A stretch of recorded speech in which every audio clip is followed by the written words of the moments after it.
talking on the phone. The lightning came down the phone line, entered my neck. It went through my spine, threw me up in the air. And there was this slight buzzing at the ear, and I felt myself pop out of the body. Then I felt myself float up to the ceiling, and the doctor and the nurse were in there, and he was looking at me, and he said, "She's gone. She's dead." And I was taken to hospital. Doctors did anything they could to help me, but I was declared dead. I realized I was out of my body when I was suddenly looking at this light. Out of that light stepped the most amazing being I have ever been in the presence of. It was just total selflessness, understanding, kindness, all-consuming love, wonderful love.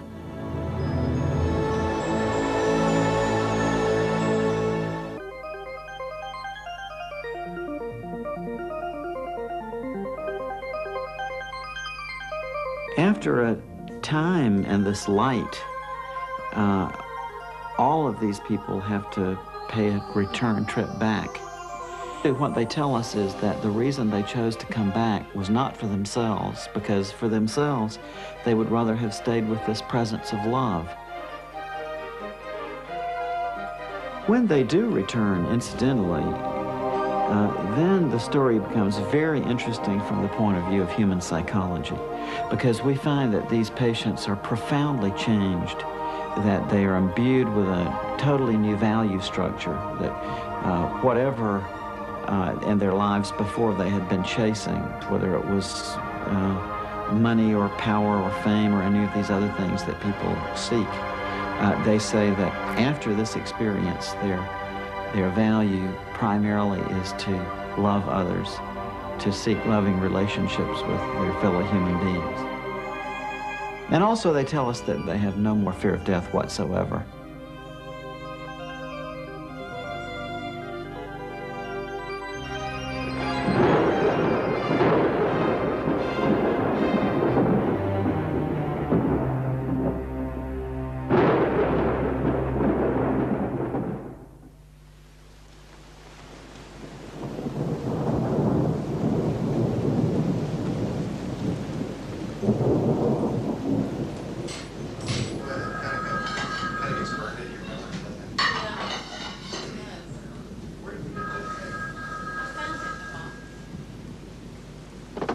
Hello?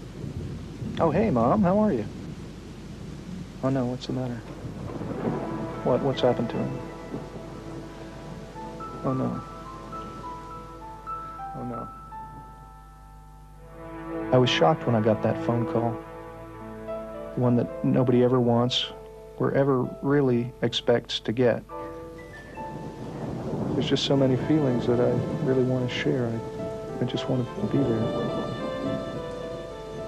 Okay, well, we'll see you soon.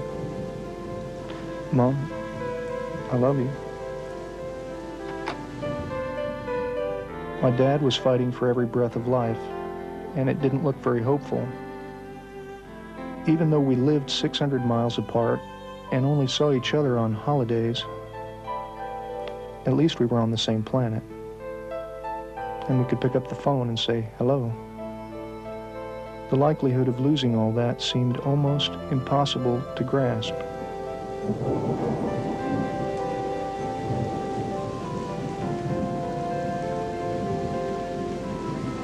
Dear Dad, I'm so sorry to hear about what you're going through. I know you're rugged, but you gave us a good scare.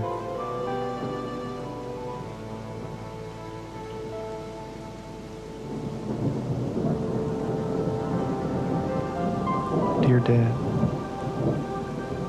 I'm writing you this letter because I don't know if I'll ever see you again, yet I have so much I want to say. Dad, do you remember several years ago when I was still grieving over the death of Suzanne? I found a great deal of comfort in some books I was reading about dying. It was at that time that I met a doctor of psychiatry, a researcher named Dr. Raymond Moody. I'm sending a copy of a book that he wrote, which was a great deal of help to me then. Dr. Moody has observed a pattern that occurs in people the world over, regardless of their culture or religion.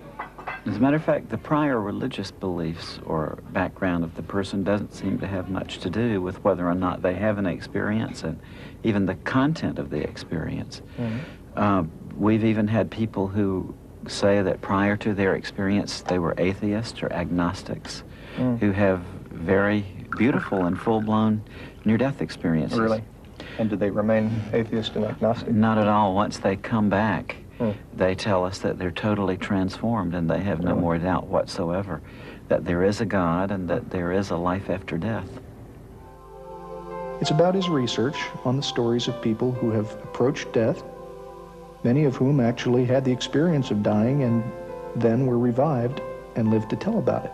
What happened is I felt like I'd been hit by a train. But what had happened was I was talking on the phone, holding the telephone like this. The lightning came down the phone line, entered my neck. It went through my spine, threw me up in the air. As it threw me in the air, it knocked me out of my shoes and welded the nails in the heels of my shoes to the nails in the floor, which is how I was grounded and I didn't explode. Before I shot myself, I measured like we did in CPR to find where the heart was.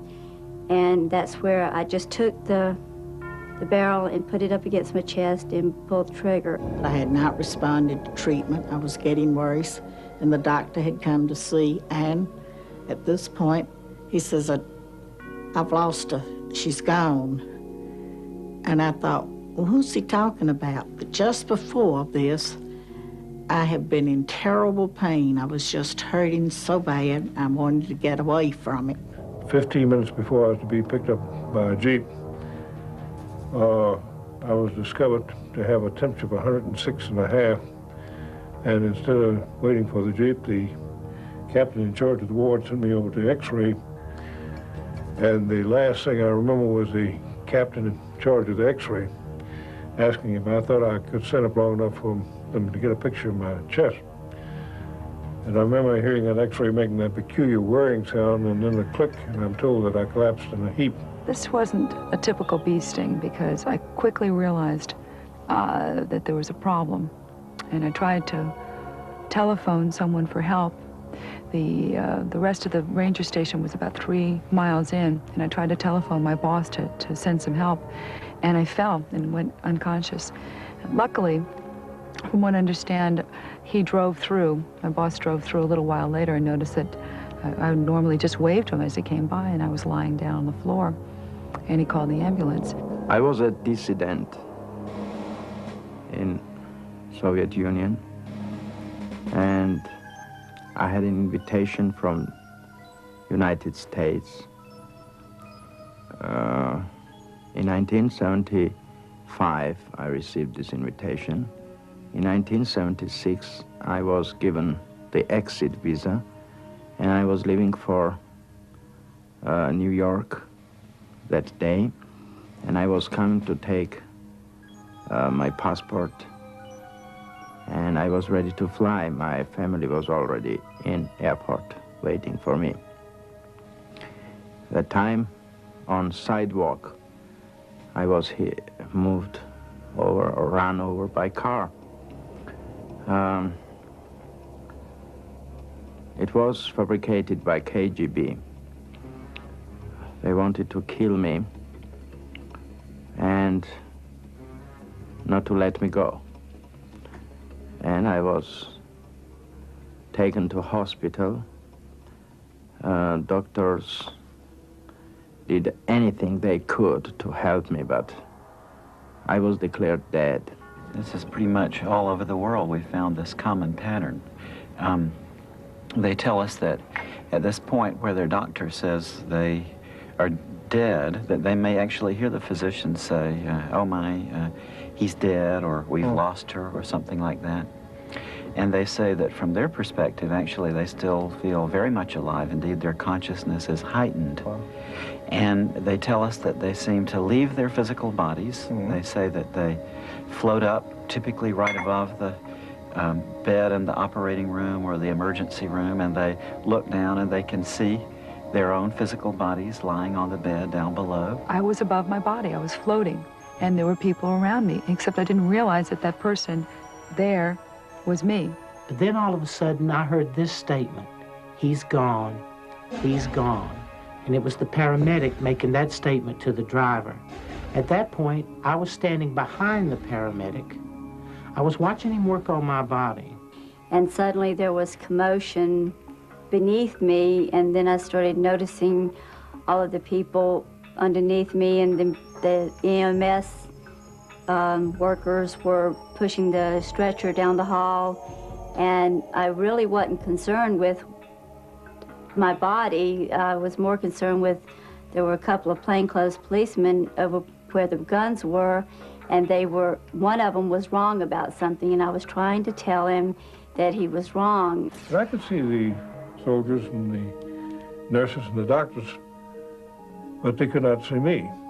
And I went from ward to ward, bed to bed, trying to find a soldier that I thought that looked like me lying in the bed. I was becoming more and more desperate because, as I say, I could see these human beings, but I could not communicate with them. Finally went into this little isolated ward room.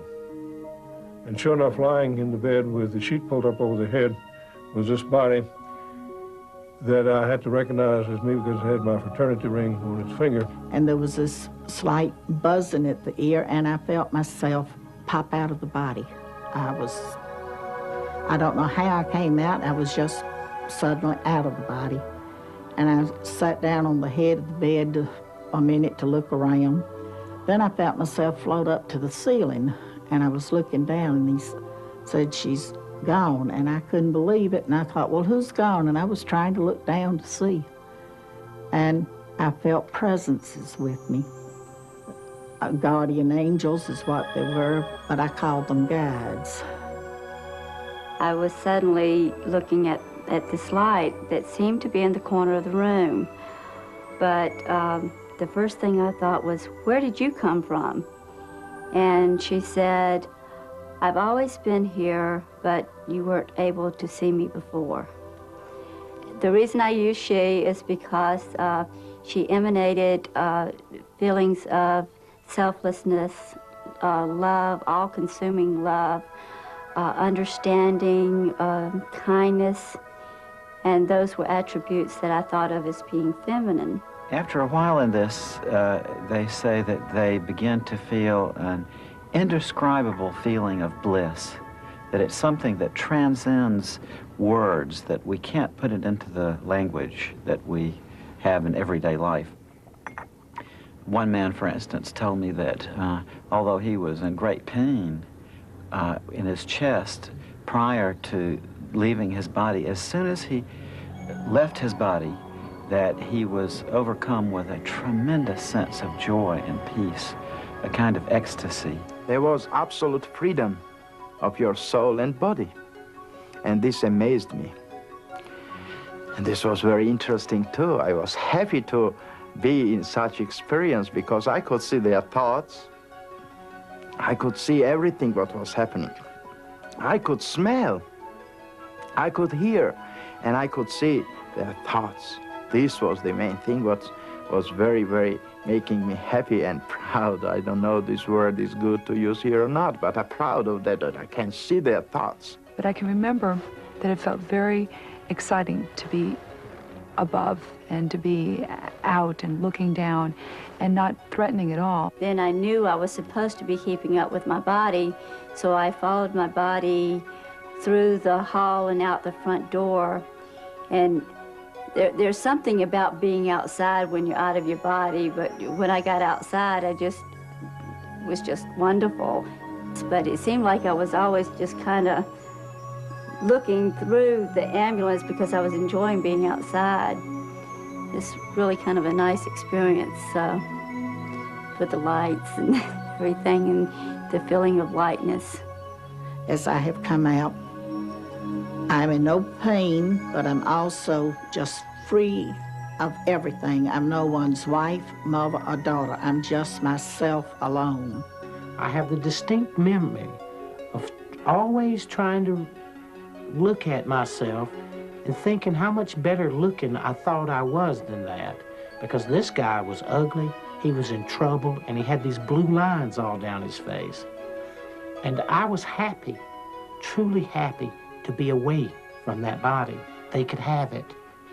And I did not feel one bit of remorse or sadness, no matter what had happened. But it was not bothering me. I saw my body and I hated it, and I didn't want to come to my body back. It looked like this sort of a feeble, sick person. And it didn't dawn on me until it seemed like many minutes later, I'm sure it was a flash, that that person was me. And that they were trying to revive me because I was dying. And in fact, my heart had stopped.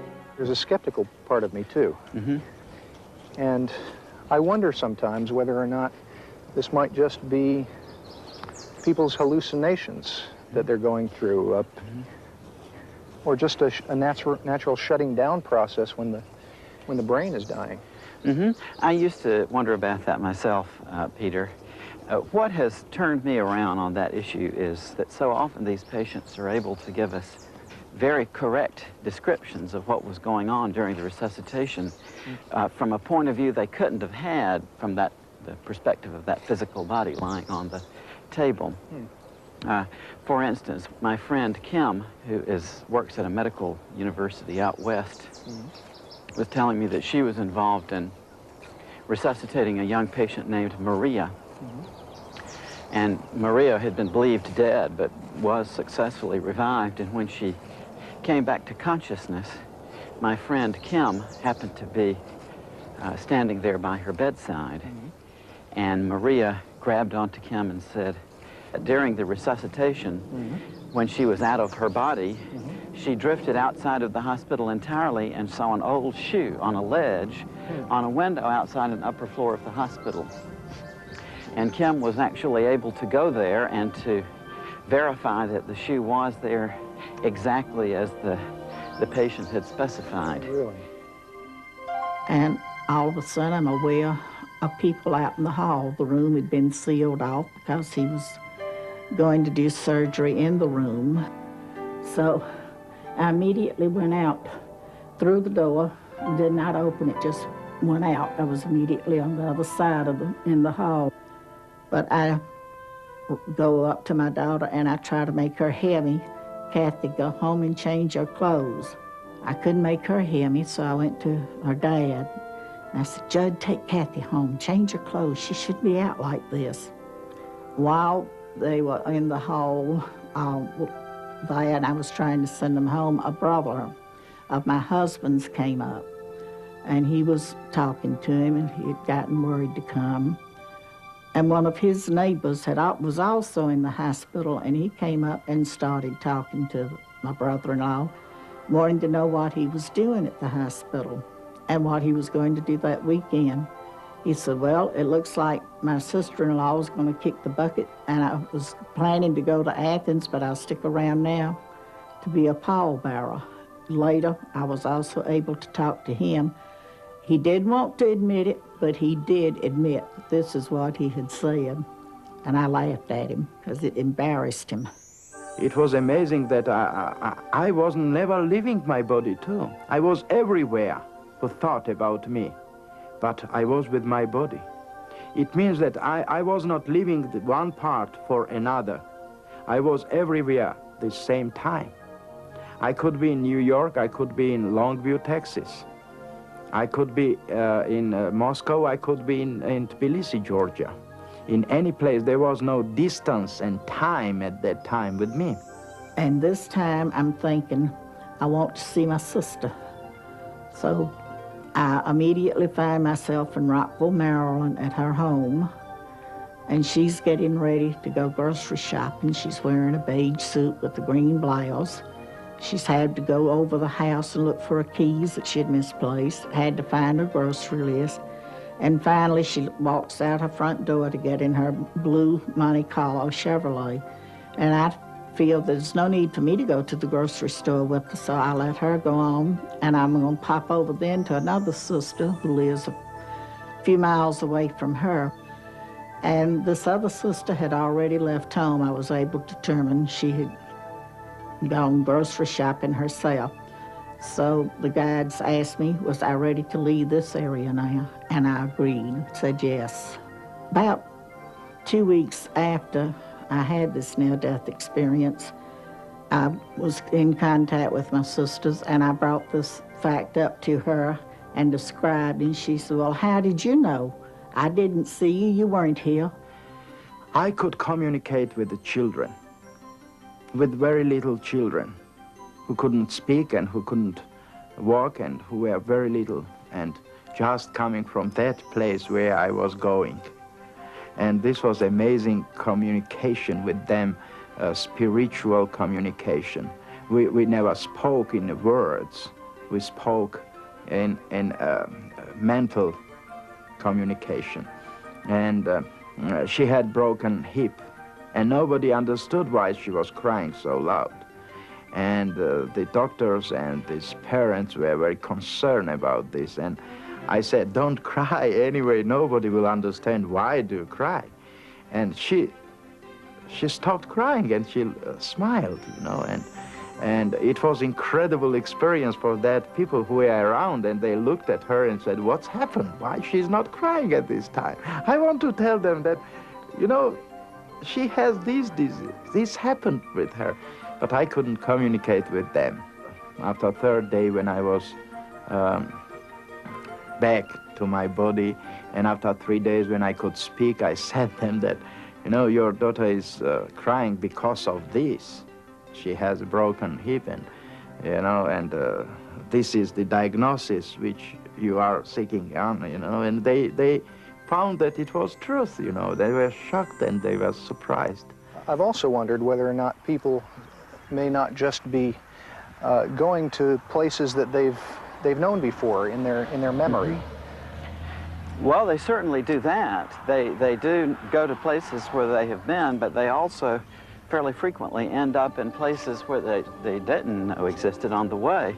And in one case, that of Dr. George Ritchie, he was actually able to find a place that he had seen in his out-of-body experience. I had left that room, went as far as Vicksburg, Mississippi. So a man getting ready to go into a white all-night cafe there on the corner of a street there in Vicksburg, and asked him if he could tell me if I was going in the right direction to get to Richmond. And this man acted the same way that a ward boy had in the corridor that I passed as I was going out of the hospital, like he could neither see me nor hear me. Actually, I walked right through the ward boy going out. But I was so determined to get back to Richmond that never even stopped me. And when this guy couldn't see me, then I realized that there was a vast change. Something was wrong, that these people could neither see nor hear me. The way that I know that it was Vicksburg, Mississippi, because 10 months after this experience, I came back through Vicksburg and recognized the white all-night cafe on the corner. Time and distance, as you and I comprehended in this room, simply does not exist, because simply by wanting to be heading back towards Richmond, apparently I was.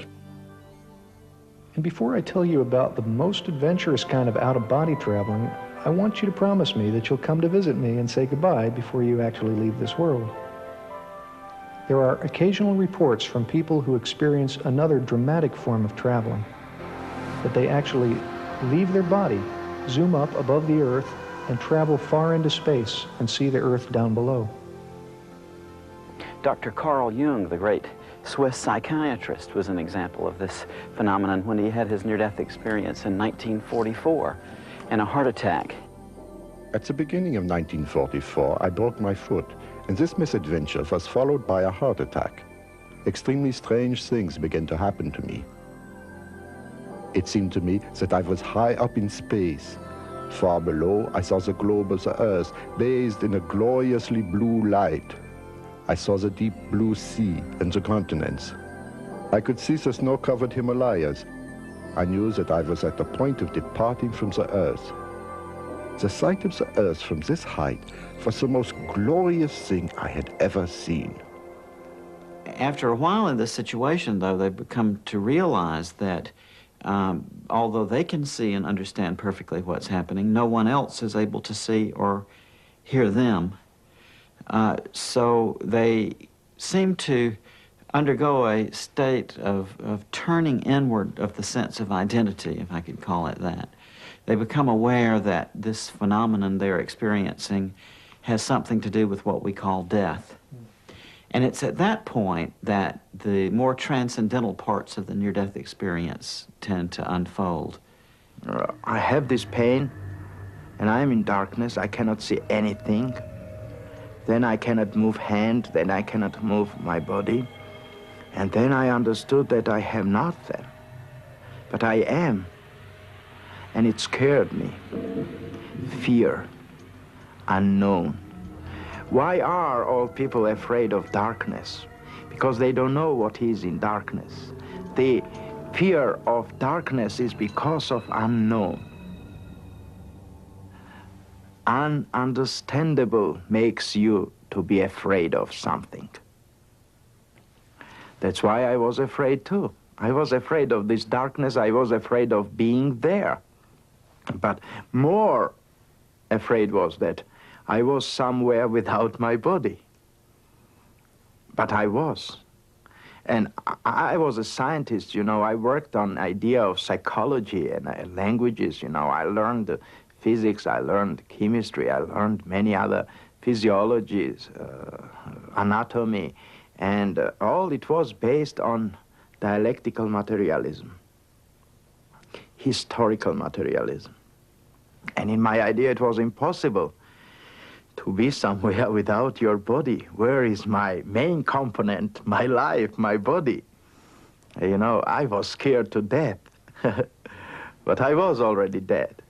And that was the amazing feeling, to understand that you are, but you are not, if you think you are. If I think, I thought, I am. But if I am, and if I think, why cannot I think positively what's happening around me? And I began to think about light. I saw light outside of darkness, and it shocked me. But first feeling which I had was to come to that light. The first thought which came to me was to go into this light. And I had that movement. They describe to us how they seem to be drawn into an enclosure of some sort. They often call it a tunnel. And they go through this tunnel quite rapidly, and they come out on the other side into an incredibly brilliant and warm and loving light. Don't know exactly how I entered the tunnel or just at what point, but it was when the guides had asked me, and I said yes, and I feel myself going in an upward motion.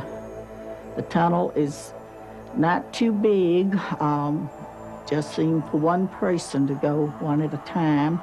It doesn't touch you, or I didn't reach out and touch the walls, but it's black, and I feel myself going up and looking at light, bright light at the end of the tunnel.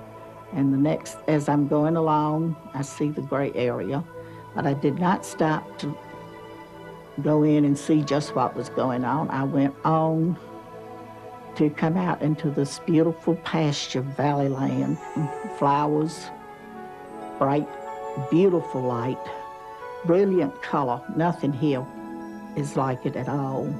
The next thing I remember is I heard a set of chimes. And as I looked at an angle, probably 35 or 40 degrees, I could see a tunnel. The tunnel was like a spiral, like it was moving whether I was moving or not. Then I began to whisk down it, and I could hear these chimes. But I was in utter peace and utter tranquility. And it was such a stark, dramatic difference between the way that body was and what was happening to that body and this place I was, this utter peace. As I moved closer to the light, I was kept being surrounded and filled with this love of like, I can't describe it except when you haven't seen your parents in a long time. If you've been away from your family, and when you first see your mom and your dad, that feeling when you're a small kid, that feeling that you get, I knew I was safe, I knew everything was peaceful, and I knew it was right. As I came into the tunnel, came through the tunnel, I came into a place much like walking out of a dark room into a bright room, as if my eyes were trying to adjust to this brilliant light. The contrast between the brilliant light of the lightning bolt and the brilliant light that was in the tunnel was another thing that was quite dramatic, because this light was so brilliant and so bright, it passed through me, it permeated me. It and I became one. For years now, we've been using the expression of seeing the light at the end of the tunnel. And I wonder whether it was started, perhaps, by people who had near-death experiences many years ago. In fact, I've been shown some paintings of just this scene that were done several hundred years ago. In the 15th century, the Dutch painter Hieronymus Bosch even painted this theme in his painting Ascent of the Blessed. In the foreground and the bottom of the painting, we see people who are dying, and as they are dying, they're surrounded by spiritual beings who attempt to turn their attention upwards. Above them, there's a tunnel which goes off into the distance, and at the end of the tunnel is a very bright light. As these people go through the tunnel, they kneel reverently into the light. So we know then that these experiences have existed among human beings from time immemorial. In this light, they often tell us that they see relatives or friends of theirs who have already died, who seem to be there to meet them and to greet them and to help them through this transition. Particularly very great thing happened with me. It was that I saw my parents, my real parents, and I understood that they were killed. And they were killed by KGB in Moscow, and I was happy of this. It sounds very ridiculous, but you know, I was happy because I was thought that I was abandoned by them. And I'd lost a girlfriend in the polio epidemic in the 30s. I think it was 38, but I'm not positive of that date. And she assured me that everything was fine and she was happy. And I also saw my grandparents coming to meet me. I had never known my grandfathers. They had both passed away before I was born. But I did know my grandmothers and my mother also. And as I'm there, this baby appears to me. And he says, "Hi, I'm your brother." And I said, "I don't have a brother." And we don't talk as I'm talking to you. There was no way of misunderstanding. It was more like it was mental telepathy. And he shows himself to me as a small infant, dressed in a cap and a little long dress with a knitted sack over it, booties and socks, and tells me, "Look me over now and remember how I look this way. And you can tell our Father when you get back and he'll tell you it happened." And when I was able to talk to him, my dad said, "Well, I don't know how you knew that, because nobody but your mother and the doctor and I knew about these things." So it gives me hope to know that whatever happens, we'll be seeing each other again one day, as we're greeted by those loved ones, family and friends who have already died. All these greeters seem to be encouraging us to come into the presence of that light and are letting us know that everything is going to be okay. The being of light that these patients often describe encountering is plainly a personal being.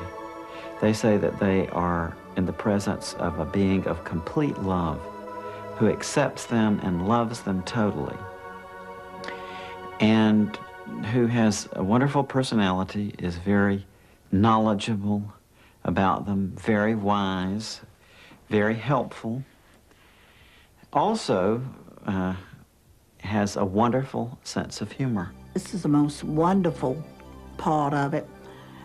This is a warm, loving light. It's the most masculine, but it also has overtones of mother love, sisterly love. This just pulsates around. He has totally accepted me and forgiven me for everything I've ever done, but can I forgive myself for some of these selfish things I have done? She took on all the pain and all the suffering with total understanding of what had brought me to that point. And it was like we were intertwined in that everything that I felt, she felt too. And there was this unconditional love like most parents have for their children.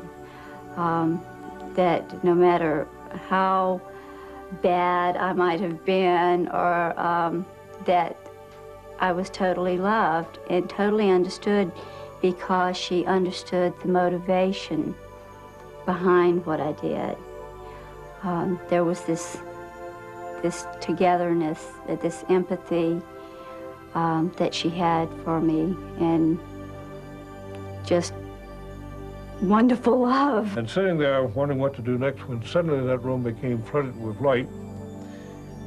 And then three things happened simultaneously, just like that. Something deep inside of the spiritual being sitting on the side of the bed looking at the corpse lying in the bed was told to stand up, you're in the presence of the Son of God. Out of that light stepped the most amazing being I have ever been in the presence of, the most powerfully built male I have ever seen. To my right, I saw a being coming toward me. In those days, I had never heard of the death experience or ever had it described to me, so I had no idea how to relate to it.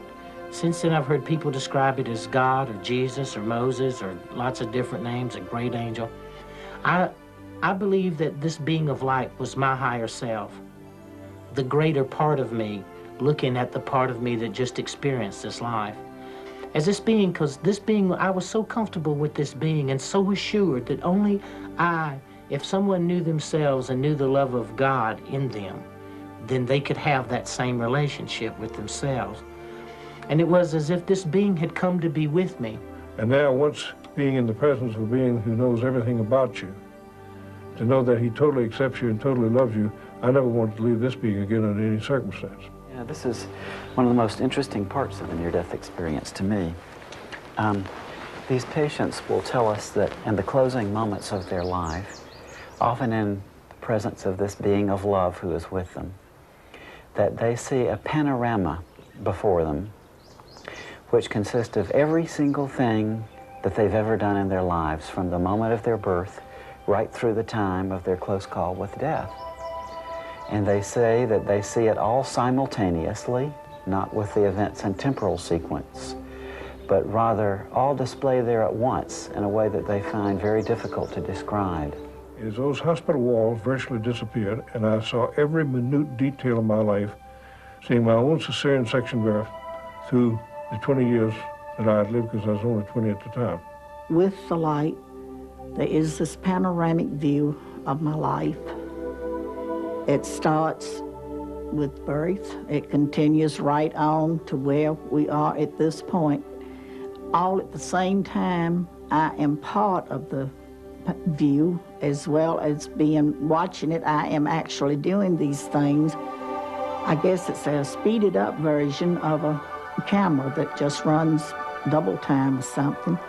But I actually had the feelings of what was going on as I saw it, and also standing off to the side and being able to look around and look at the different things that went on at different times in my life. I saw all my life, but it's in that dimension which cannot be described. This was holographical view of being inside of your life, and then being as a viewer, participating the play of theater which happening there. But it is you, and you know that you are this. At Disney World, they have this Kodak ride where you sit in this seat and you go, there's this movie that surrounds you, and it makes you feel like you're a part of the action, and you can even get butterflies when there's a big drop or something. So it was around me in a form to where it was like I was participating, but it was participating in the mind or in thought, but it just seemed like a lifetime of pain happened in just a short period of time. If I had a panoramic view of my life, every feeling, every thought, every action, every deed, all at the same time. The same time. And as it started happening, I began to see how I affected the person that I had the encounter with, or the experience, whether it be me personally, or whether it be someone else. And then how they were affected. How it was one step removed from us and how they were affected. And believe me, there is nothing hidden in your life. If you imagine this panorama of your life as like a still pond, and each action in your life is like a pebble which you flip into that pond. At the point where that pebble impacts on the surface, you see ripples going out. Right.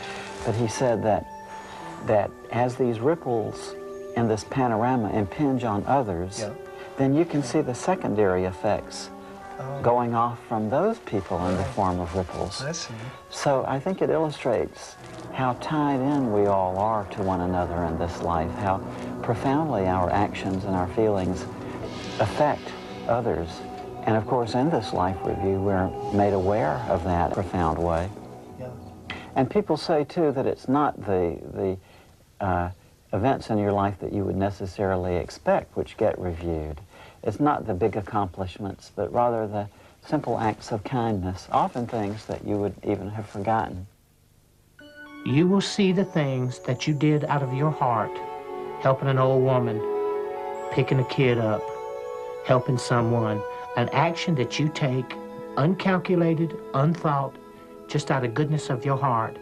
These things herald through the universe, not your great accomplishments, not what you achieve or what you think has value.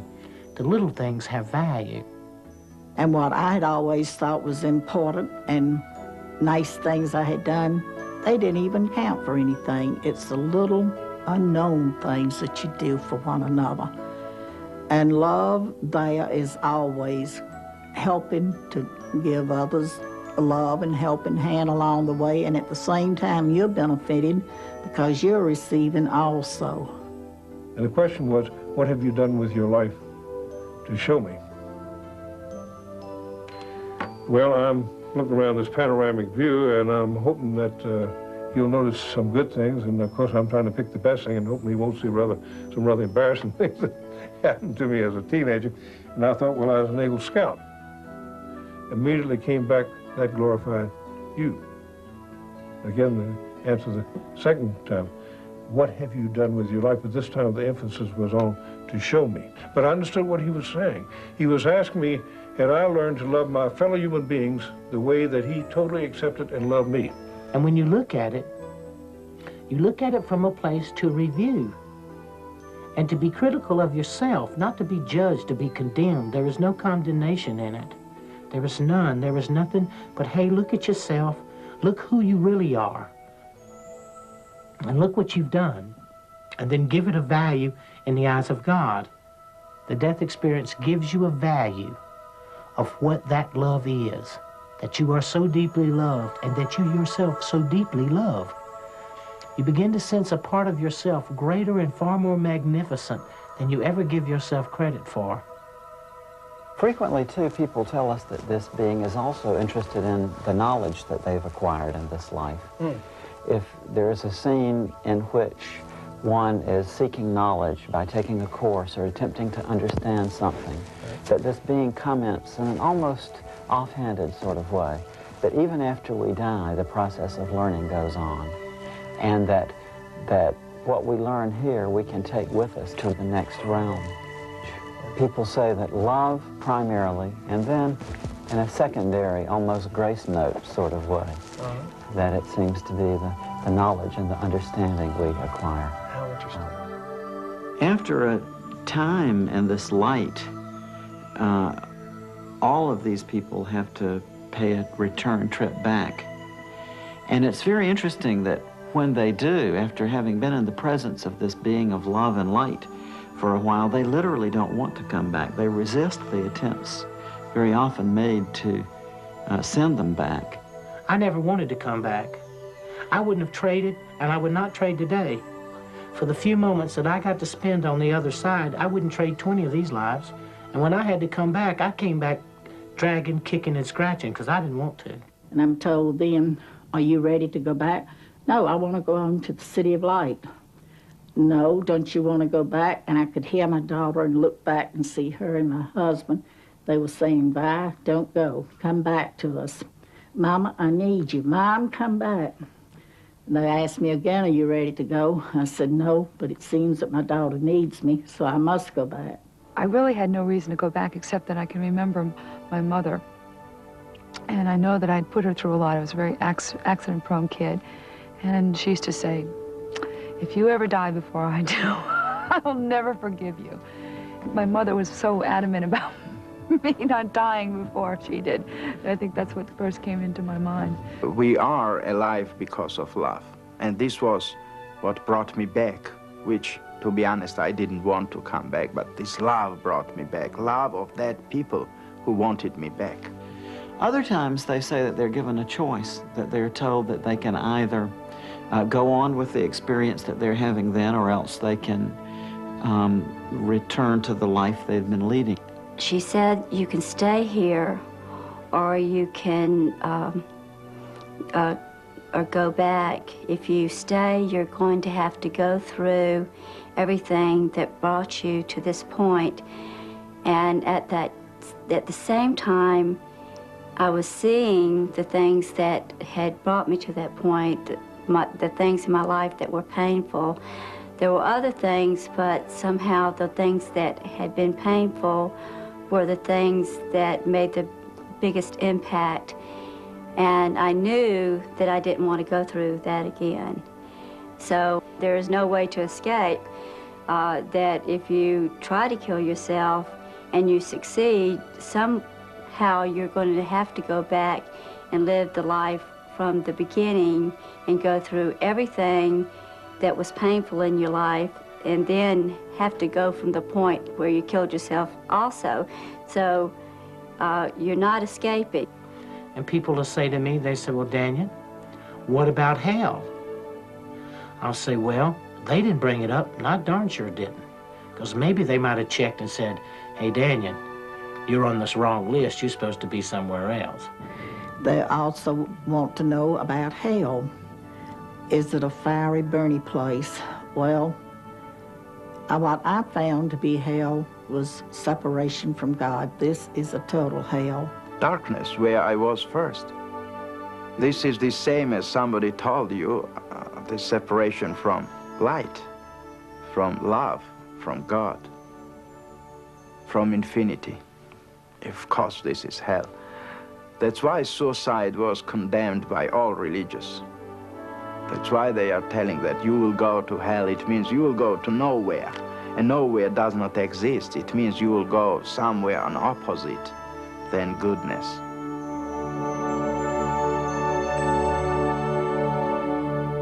Very often they're told, it's not your time to die yet. You've got things left to accomplish, so you must go back.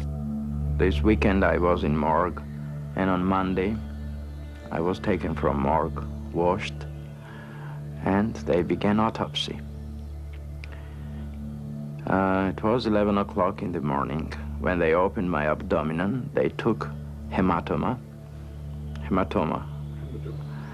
and they began this T kind autopsy, and some great power took me with neck, I think that part I can explain, and pushed me down.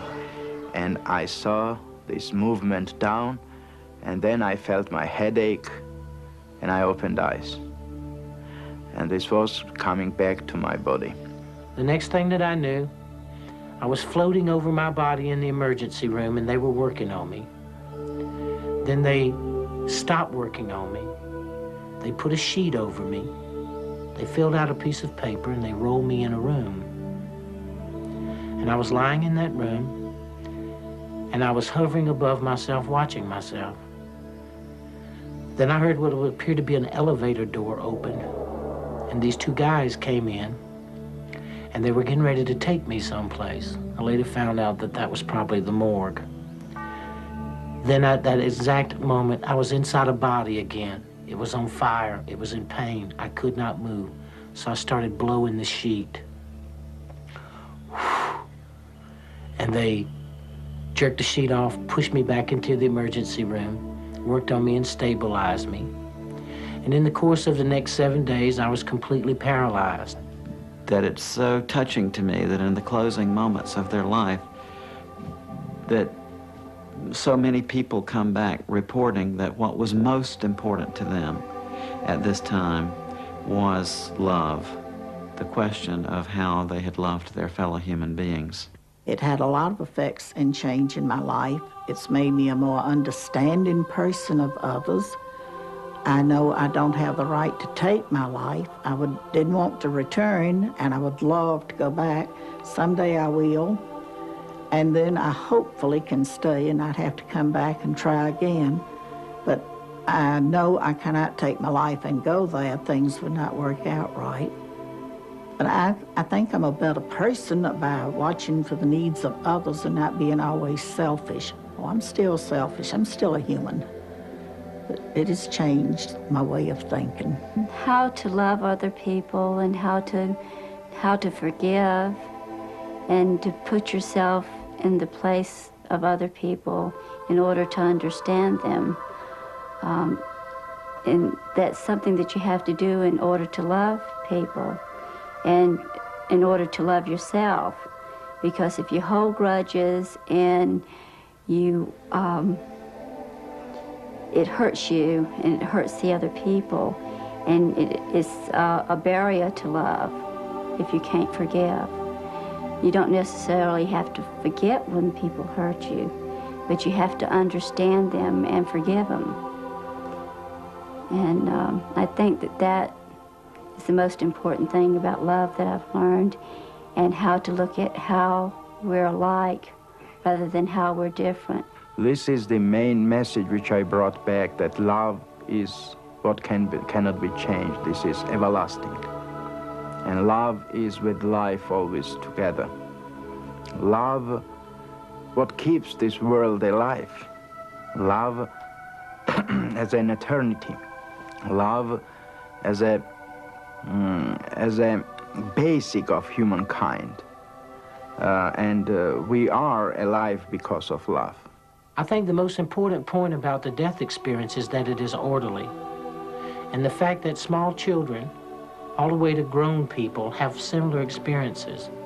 And if people could understand that if they would pay more attention to each other and to care and have faith and hope in each other, we could also begin to believe and have faith and hope in the true nature of the love of God.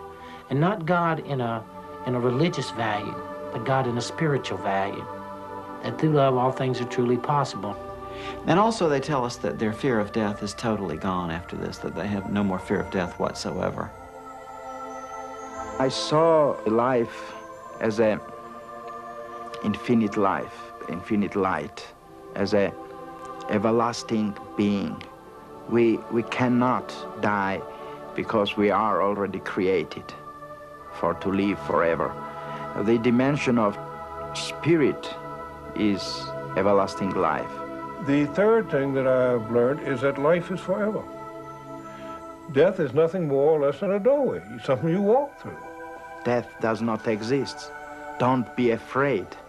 Death is only the part as a station, railroad station, where you come always to go to another life. I find it very comforting and encouraging to hear from so many people who have explored life beyond physical death that life goes on. So I know it's true, if either of us went tomorrow, we'd be joined again in what must seem like an instant. Back in a flash, as you always say. But whatever happens, I want you to know that I feel very blessed to have had you as my father, and I love you very much. With much love, Peter. Know that it'll be a safe journey, that you'll be taking that journey not alone, but surrounded by love, a greater love than you understand. And when you get to your part and place in that journey, whether it be not to come back or to be like a few of us to return, know that it symbolizes the orderly way in which God has prepared life for each of us, And in that life, the orderly passing and movement to another life, that you do not die, that the love of God sees you through all things, and that you will be forever, just in another place.